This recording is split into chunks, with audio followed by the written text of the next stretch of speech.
প্রিয় দর্শক, আজকে আমি আবার এসেছি তোমাদের জন্য আরেকটা ভিডিও নিয়ে।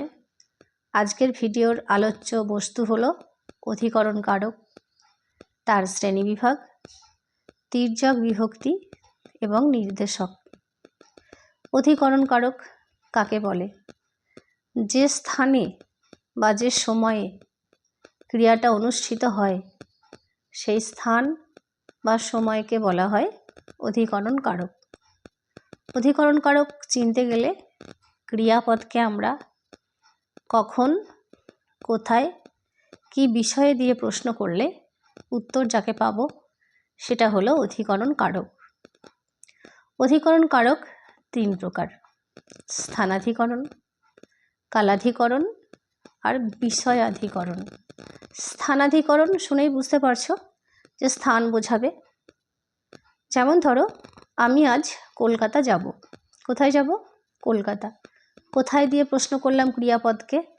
ক্রিয়াপদকে কোথায়, কখন, কি বিষয়ে দিয়ে প্রশ্ন করলে অধিকরণ পাবো, তাই তো? তাহলে আমি আজ কলকাতা যাব। কোথায় যাব? কলকাতায় বা কলকাতা। এটা হচ্ছে অধিকরণ কারক এবং স্থানাধিকরণ কারক। বা বলছে যে চল মন বৃন্দাবন। মনকে কোথায় চলতে বলছে? বৃন্দাবন।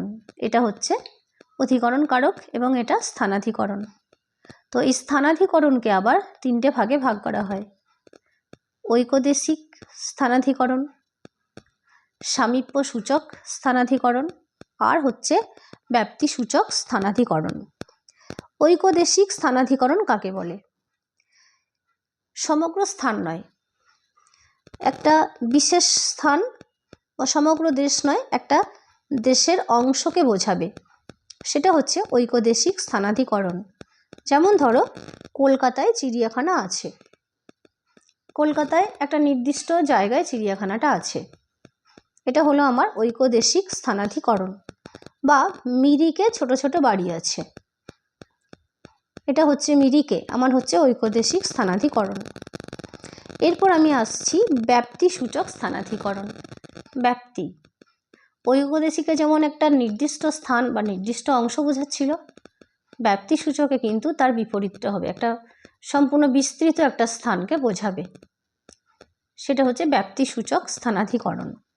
যেমন ধরো, শীতকালে পর্বতে বরফ পাওয়া যায়। সমগ্র পর্বতেই শীতকালে বরফ পড়ে।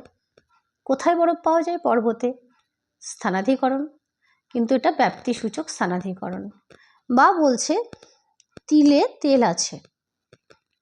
কোথায় তেল আছে? তিলে।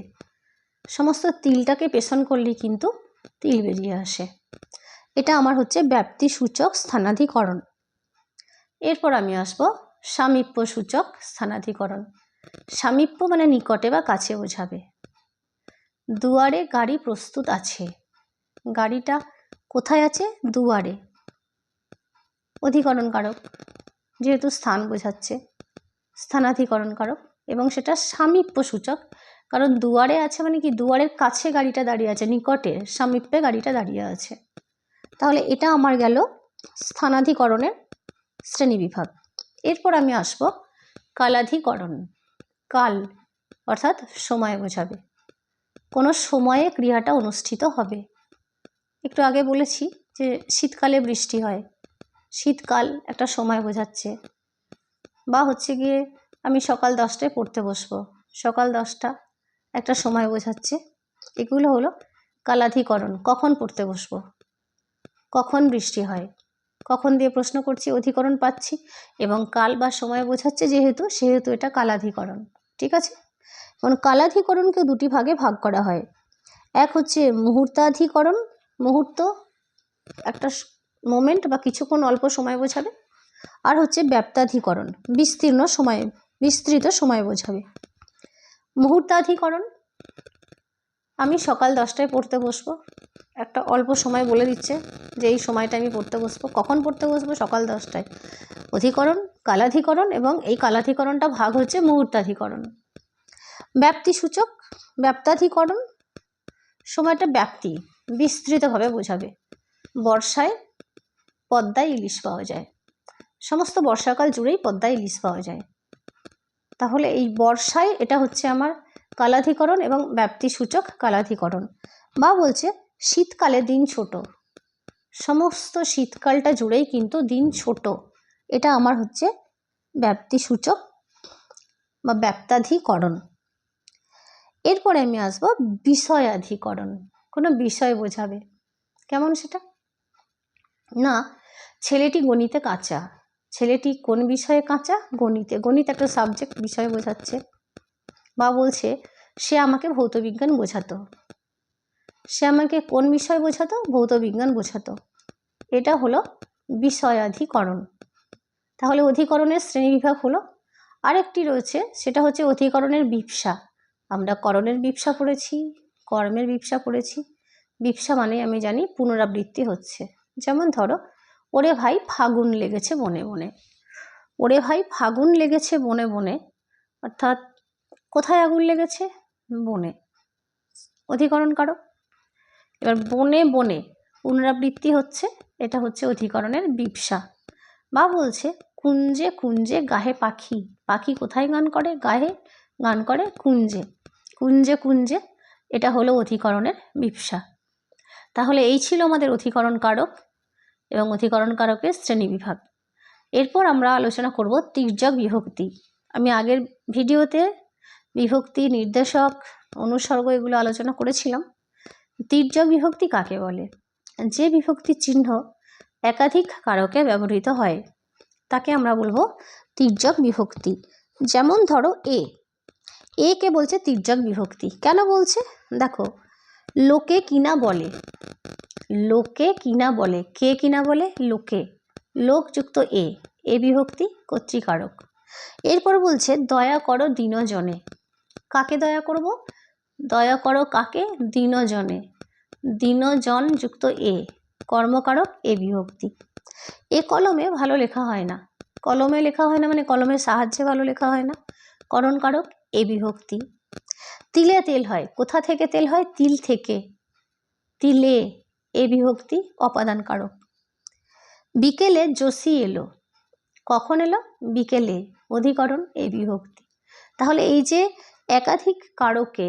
একাধিক কারকে এই যে বিভক্তি চিহ্নটা ব্যবহৃত হচ্ছে এ হলো তির্যক বিভক্তি। সম্বন্ধপদ ছাড়া সব কারকেই ব্যবহৃত হয়। এছাড়া ধরো কে হচ্ছে গিয়ে তির্যক বিভক্তিতেও পড়ে। যেমন মাকে ভালোবাসতে শেখো, কাকে ভালোবাসতে শেখো? মাকে, কর্মকারক বিভক্তি।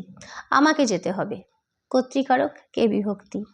বেলা যে পড়ে এলো, জলকে চল, জলকে চল, জল আনার জন্য চল, নিমিত্তকারক বিভক্তি।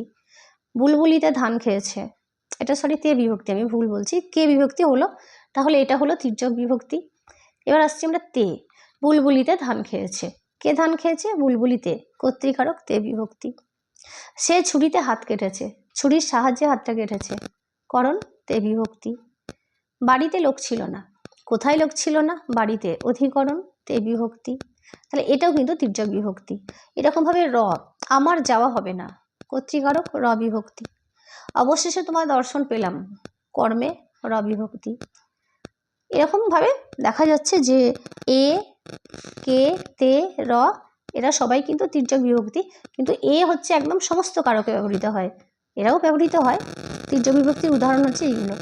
আরেকটা আমি আগের দিন বলেছিলাম, নির্দেশক, যে কোনো কিছুকে নির্দেশ করে বোঝাচ্ছে। টা, খানা, খানি, এগুলো হচ্ছে নির্দেশক। একটা কারকে তোমার বিভক্তিও থাকবে, তার সঙ্গে নির্দেশকও থাকতে পারে। যেমন ধরো বলছে আমার কলমটি হারিয়ে গেছে, আমার কলমটি হারিয়ে গেছে, আমার কলমটি কি হারিয়ে গেছে? কলমটি, কর্মকারক, এবং এটা হচ্ছে গিয়ে কলম যুক্ত কলম শূন্য বিভক্তি, তার সঙ্গে নির্দেশক যুক্ত হয়েছে।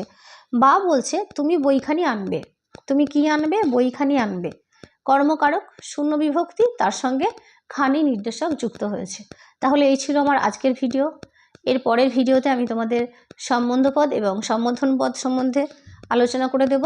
আর আমার ভিডিওটা যদি তোমাদের ভালো লাগে প্লিজ লাইক করো, সাবস্ক্রাইব করো, শেয়ার করো। আবার দেখা হচ্ছে পরের ভিডিওয়ে।